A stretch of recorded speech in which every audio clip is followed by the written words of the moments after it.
Isang masaganang araw sa lahat. Samahan niyo ako sa isang panibagong adventure at dadalhin ko kayo sa Balabac, Palawan.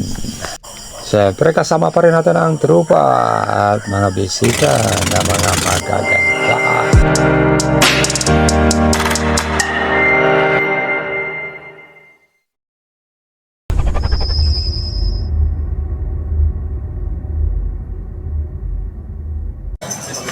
Yeah, mga lods, scouting tayo rin napita bagong spot.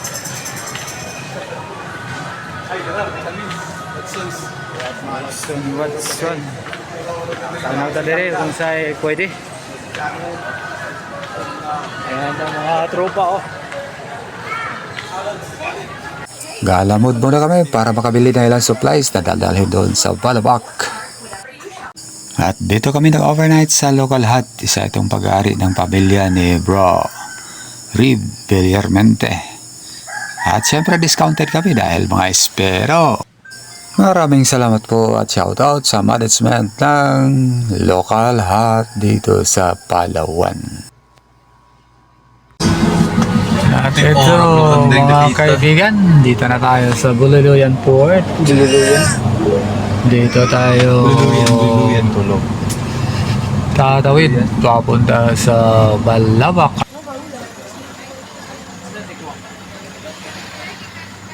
Doon sa Balabac. Kaya mga langga.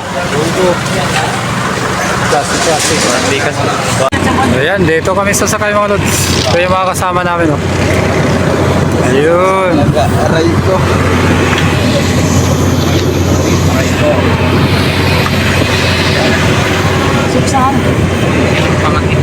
Maganda ang panahon ngayon. Maganda oh. Kaya na kayo mag-volleyball. Kaya na kayo mag-volleyball. Yata na kayo volleyball. Yan mga lods, nag-transfer lang kami ng sasakyan mula dyan sa speedboat na yan. Dito kami. At siyempre, may baon kami. Tinawagyan pa panahon mga lods. Nagyan pa may koyog dito. Hindi ko talaga inakala, nakasama pala dito ang mga magagandang dilag na to. Ito pala ang mga bisita ni Bro Bensoy, isang tour guide. Salamat bro, shout out sa bro. At dito kami dinala ni Bro Bensoy sa isang magandang resort na to para sa overnight stay namin. Nagbibiro lang po tayo dyan, hindi tayo dadive dyan mga lods. Doon tayo sa kabilang isla, Sisisit.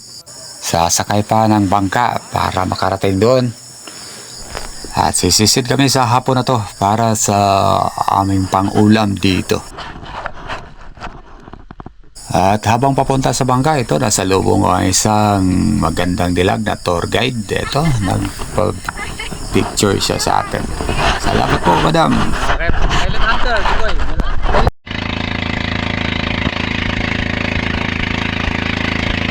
Pagkatapos ng ilang minutong biyahe, ito na tayo sa spot. Isang maliit na bahura. Kasama ko dito si Bro Christian Corpus, Raymond Lau at si Bro Bensoy.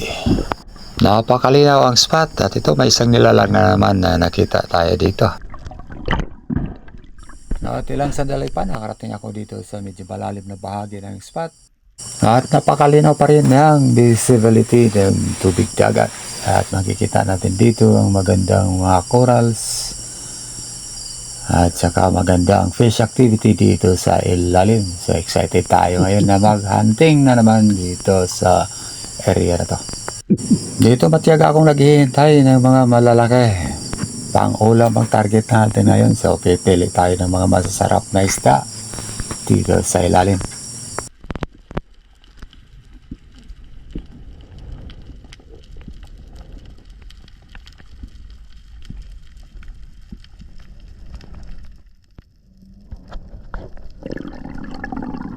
Habang ako ay nagpahinga sa surface, may nakita akong magandang isda. Kaya agad kong binabaan.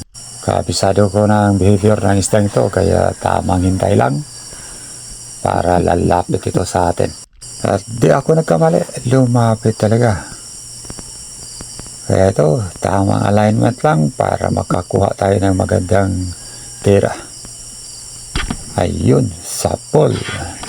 Isang red bass mga lods ang natali natin. Mapula at mataba.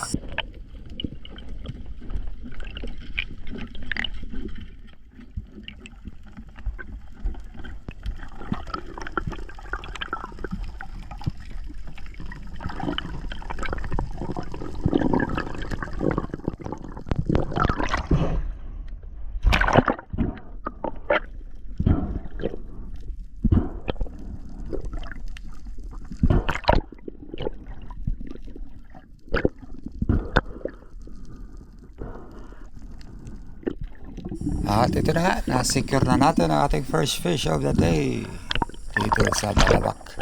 Ito ang first blood ng aking bagong dive suit from MNJ Distribution by Mr. Jonathan Comeso of Lapu-Lapu City. Yun o, apnea dive suit, 3mm open cell yan mga lods. Ang ganda. Mas lalong lumilitaw ang kagwapuhan natin dito mga lods oh. At dahil may nakita ako maraming sweet lips na malalaki sa baba, muli akong nag-drop para pumitas kahit isa man lang sa mga ito.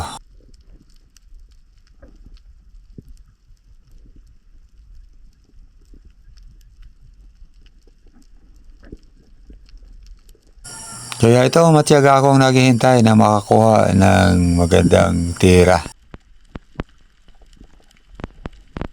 Habang namimili tayo dito sa titirahin.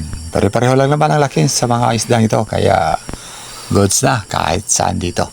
Kaya itong pinakahuli ang napili ko. Ayun, sapol. Pero ilang sandali pa nakawala din. Sayang.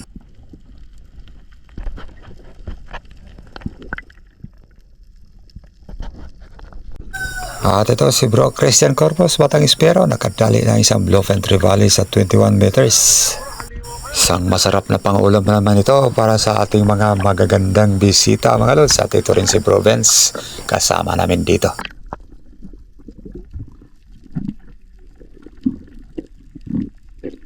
At ito ang first blood ni Batang Espero sa kanyang bagong apnea suit from MNG Distribution pa rin, Jonathan Comeso. Congrats sa'yo bro.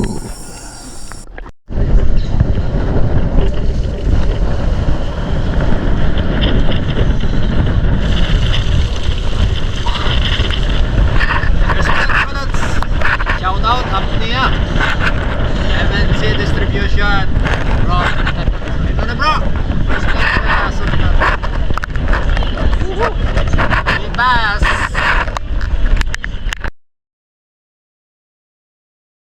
Guys, ulam lang ang huli natin dito sa Balabak. Yan, si Native Channel.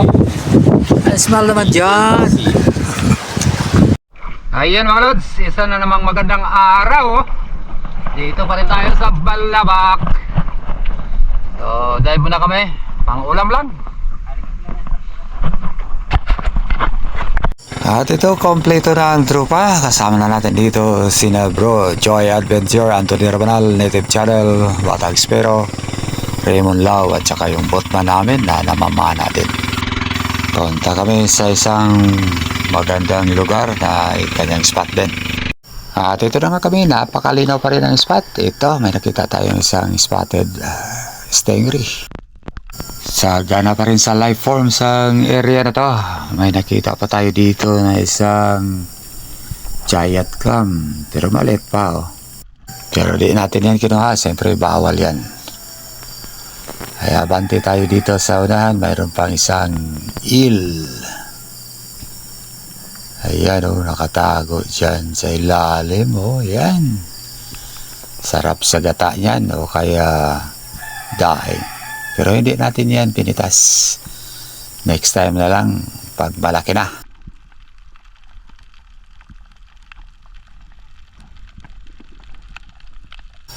O mabante ako dito sa isang wall.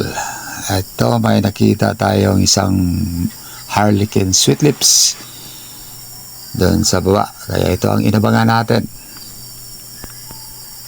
Dahan-dahan para hindi mabigla at baka tatakas pa.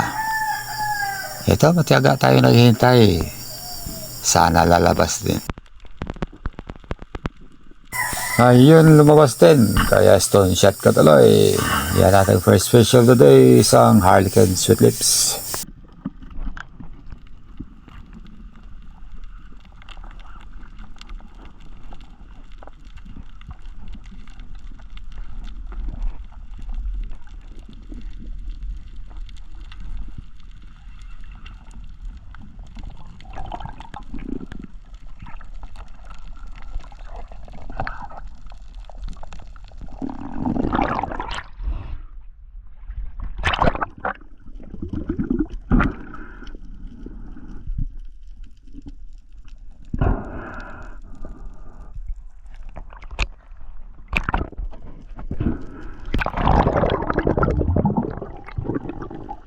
At ito si Batang Spiro sa kanyang mapulang coral trout mula sa malalim na dagat.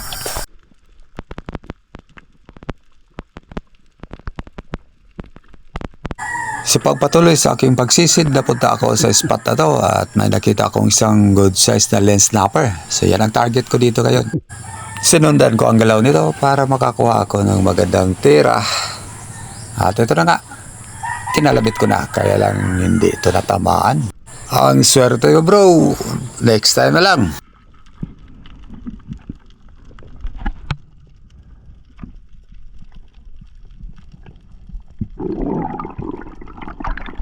At ito yung stinger ni bro Raymond Lau, may mga isda na rin. Goods na yan bro. At sa maling pagbaba ko, nakita ko itong mga sweet lips. Gumagala dito sa my wall area. So sila naman ang target ko ngayon dito. Ito, tamang hintay lang.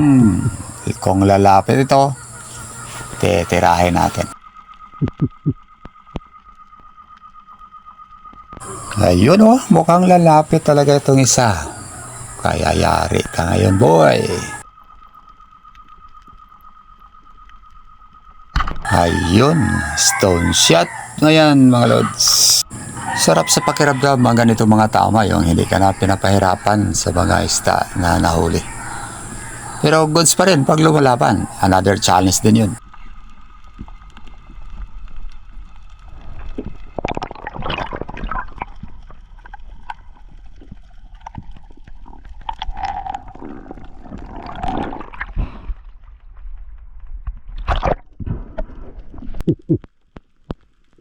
Sa drop na ito, nakita ko isang maming, oh. Malaki na yan, oh. Isang Napoleon Ras. Siyempre, bawal yan hulihin, mga lods. Malaki ang multa pag dinali mo yan, mga lods. Mas bakal, sigurado yan pag nahuli ka.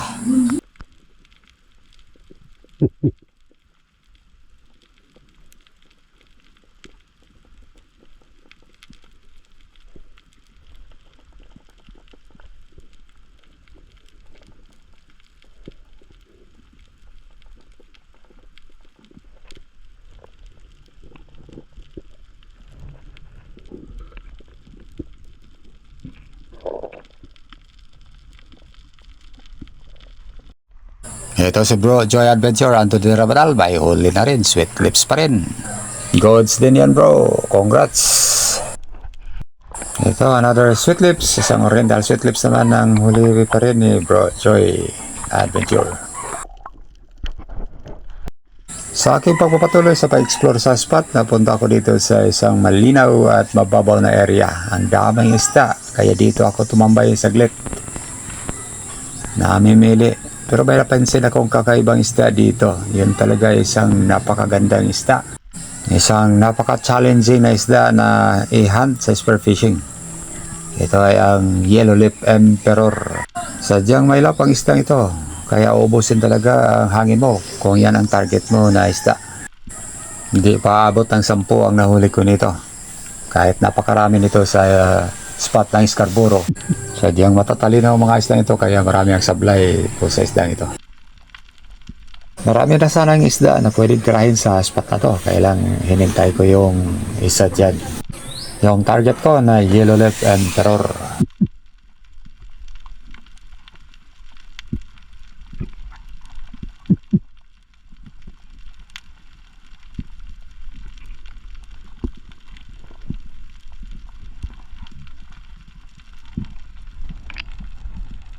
At dahil medyo kapos na ako sa hangin, umangat muna ako at nag-relax na ilang minuto. Pagkatapos sa tamang pahinga, ito na tayo. Bumaba na naman para ipagpatuloy ang paghunting sa Yellowlip Emperor na nasa paligid lang. Medyo makulit talaga ang isda ito. Nagmamasya din sa ating mga galaw. Kaya todo ingat ako dito na hindi siya mabulabog.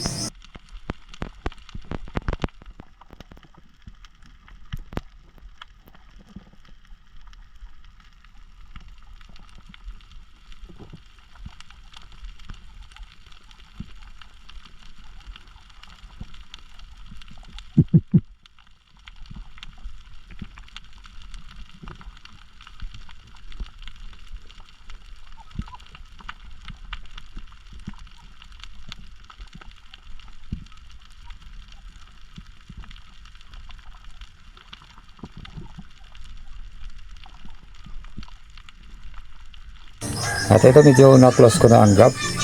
Abot na siya ng aking pana. Kaya tinira ko na. Baka tirahin pa ng iba. Ayun. Sapul na naman. Kaya lang japlis ang tama. Napunit. Ayun, sablay na naman tayo dito na. Muli akong bumaba dahil pakay ko na naman ng isang mailap din na isda, itong mga Big Eye Emperor. Para sa akin, second honor to sa Yellowlip. Mailap din, lalo na pag sanay na sila na makakita ng tao. Uubusin din ang pasensya mo sa isdang ito bago ito lalapit sa'yo. Kailangan talaga maisahan mo. So ito sila sa paligid lang. Medyo marami sila. At dito pa lang namimili ako kung alin sa kanilang titirahin ko. So, siyempre itong pinakamalaki. Yung nauna. Kaya lang medyo mailap. At ito, medyo nakakuha na tayo ng magandang range. Kaya na abutin ng ating pana. So, ito, tinira ko na. Lumalayo eh. Pero hindi natin ito tamaan. Ayun guys, so mablay tayo. Sayang. Ito bumaba ko ulit para ipagpatuloy ang paghunting ng isa sa kanila. At ito, namimili na rin tayo. Medyo lumalayo na sila kasi nabulabog na. Pero ito, makulit pa rin ako. Nagbaka sakali na may lalapit. Kaya ito, matyaga pa rin akong naghihintay. Baka sakali, mayroon talaga. Mukhang hindi naman ako mabibigo sa time na to. Parang lalapit na itong isa. Kaya maghihintay pa rin ako. Medyo kaya pa naman. Na ilang segundo dito sa baba. Anyways, mababaw lang naman ang spot. At ito, malapit na talaga. Yun oh. Medyo makulit lang itong mga maliliit na nasa harapan ko. Nag-block sila sa aking view. Pero goods na rin ito. At least, di ako masyadong mapansin ng target ko. And finally, na-close ko na ang gap. Pwede na. At ito, tinira ko na nga. Ayun, sa Sapul Bullets. Yari kang Big Eye Emperor ka. Mew naman ang tawag nito sa Hawaii at Bagangan sa lokal name namin sa Surigao. At dahil malakas na agos, bumalik na ako kung saan nakatambay yung bangka namin. Pero umalis na pala. Umuwi na doon sa resort. At ito, may nakita akong ghost net at matibay pa naman. Dahil mababaw lang, so kukunin ko ito. Alisin ko ito sa pagkapulupot sa corals habang naghihintay sa malaking bangka na susundo sa amin. So ito, sisimulan ko na ang pagtanggal ng naturang lambat. Yari ito sa lubid na malilit. Delikado kasi ang lambat na to para sa ibang mga nilalang dito sa ilalim, lalo na sa mga pawikan na kalimitan na dadali dito. May isang lugar akong napuntahan doon sa may San Francisco, Quezon Province. Ang daming mahabang lambat na nakahandusay lang, nakapulupot sa mga corals. Ang hahaba pa naman talaga. Nasa medyo malalim at maagos na bahagi pa naman ng spot. ang mga naturang lambat. Napakarami, sobrang dami talaga. At dito sa spot na ko may mga ilang piraso ang nakikita ko. Nasa gilid lang ng wall at mababaw lang. So ito, kayang-kaya talaga napagtyagaan. Kaya sa mga naglalambat dyan, sana naman huwag niyo basta-basta iwan ng ganito.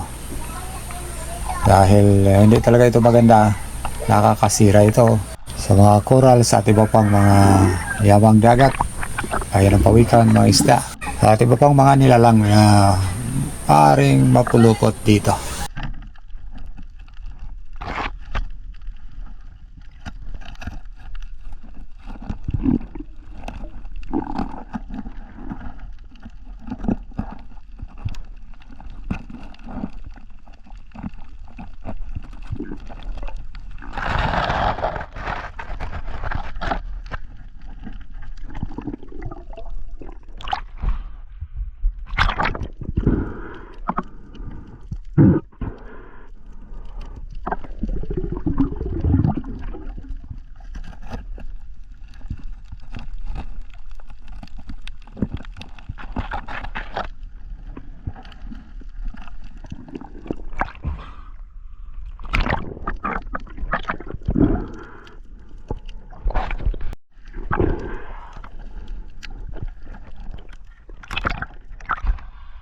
So ayan na po, makalipas halos 20 minuto, tulayan ko nang natanggal ang net na nakapulupot sa corals. At ito ay isasampa ko sa malaking bangka pag dumating yun. At ilang sandali makalipas, napansin ko itong si Bro Native Channel na nag-retrieve sa sweet lips na tinira ni Bro Joy Adventure Anthony Rabanal. Ayun, malaki yan. At ito nga, sinundo na kami ng malaking bangka. Siyempre, kasama ang mga langga. Hello mga langga, way allowance, way puha. Aw. Ang ay ba po na? Lagi, tako ka na. Bilaw kayo walot. Tako kayong barakuda. Bang sudan, ragid lang ka, ito puha. Matay pang allowance ha. Ha? Maniodto mga lods. Maniodto. Di araw. Sus, 25 naman yung ako ha. Ayan mga lods, dito tayo sa Kanibungan. Yan oh. May langga dyan, sanahan. Pakita mo langga, pakita mo langga. Sunset raham, sunset nawala naman ako. Ayan guys, ito na naman ang HQ natin sa hapon na to. Lumipat kami dito sa isang isla. Yan, nakakaayos na si bro. Right. Palang Let's stero. go. Utog. Dito yung sunset oh, maganda ang view sa sunset oh. Guys. Nakita yung sunset. Yan, maganda ang view ng sunset no. Yan, good morning mga lods. Ito yung HQ namin sa araw na to. Dito muna kami manatili sa isla. Hindi muna kami sasama sa tour kasi wala daw papanahan doon. Yan oh, nakalis na yung iba. Mamaya alis na naman yung iba dito. Marami kami dito mga lods ko. Yan.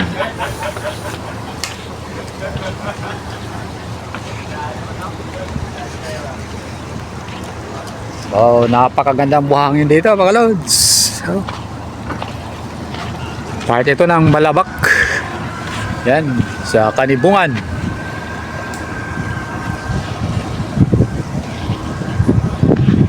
So yan po, ang tabayanan nyo lang kung ano mahuli namin sa araw na to. Let's go! Yan mga lods, lalaot na tayo. So kami lang ako. Ayan, di Batang Pero, the Native Channel.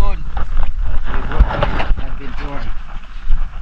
Yung mga langga, hinayaan na lang namin doon na mag-enjoy doon sa Island Happy. Kami, kuhawa naman ng maulam. Kakagutomin sila pag balik namin na yan. Napakalinaw ngayon, no? Kalmado. Maganda ang panahon. So, we'll see kung anong biyaya mayroon para sa amin sa araw na ito.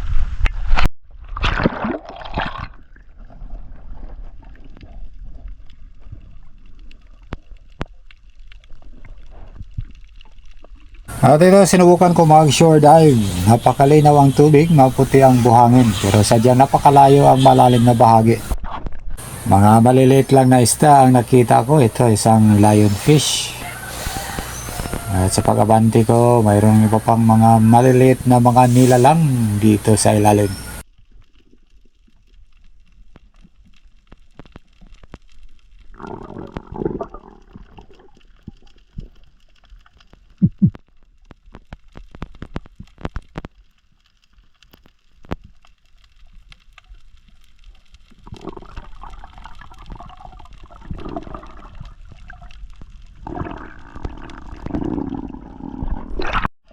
Yan, isang grupo ng mga trumpet fish o tubo-tubo pero maliliit. Masasarap din naman ang isdang ito pag malaki. Kaya lang ang liit pa. So, hindi natin yan treat.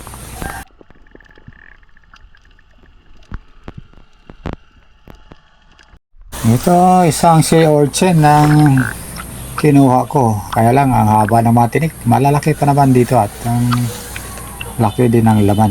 Kaya lang, hirap makakaipon dito kasi wala tayong gamit. Ayun, tagos sa kamay natin. Kahit may gloves tayo, ang haba ng tinik at matutulis. Medyo masakit din.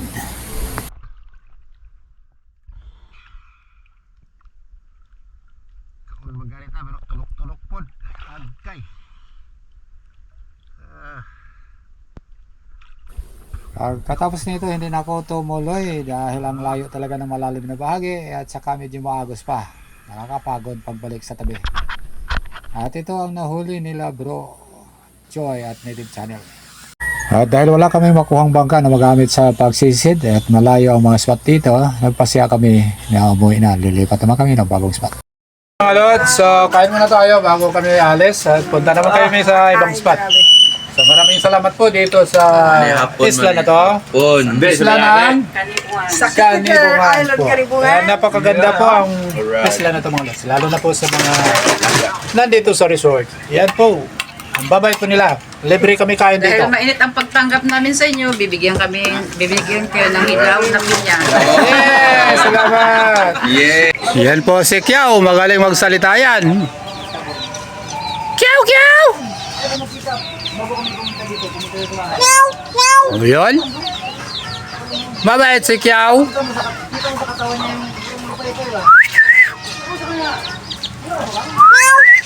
Meow! Meow!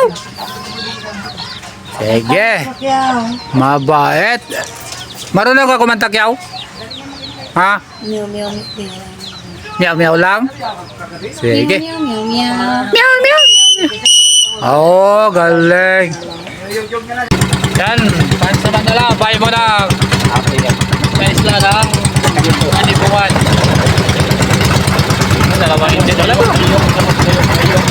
So, punta kami sa Sabah, Malaysia. Ayan.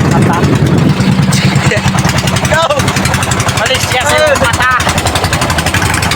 At ito nga, umalis na kami. Sakay kami sa isang bangka na walang kapig, walang balancer. Double engine pa ito mga lods. Mabilis naman tumakbo.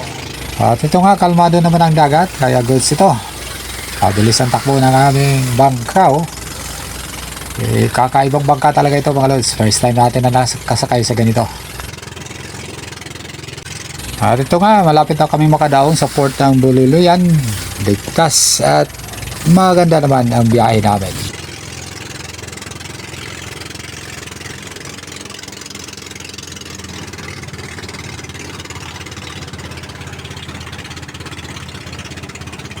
At yun nga, shoutout sa lahat ng staff ng Isla ng Kanibungan at kay Bro Bensoy. Salamat bro! More power sa lahat ng mga ginagawa ko. Nasaan na itong service niya mga lods.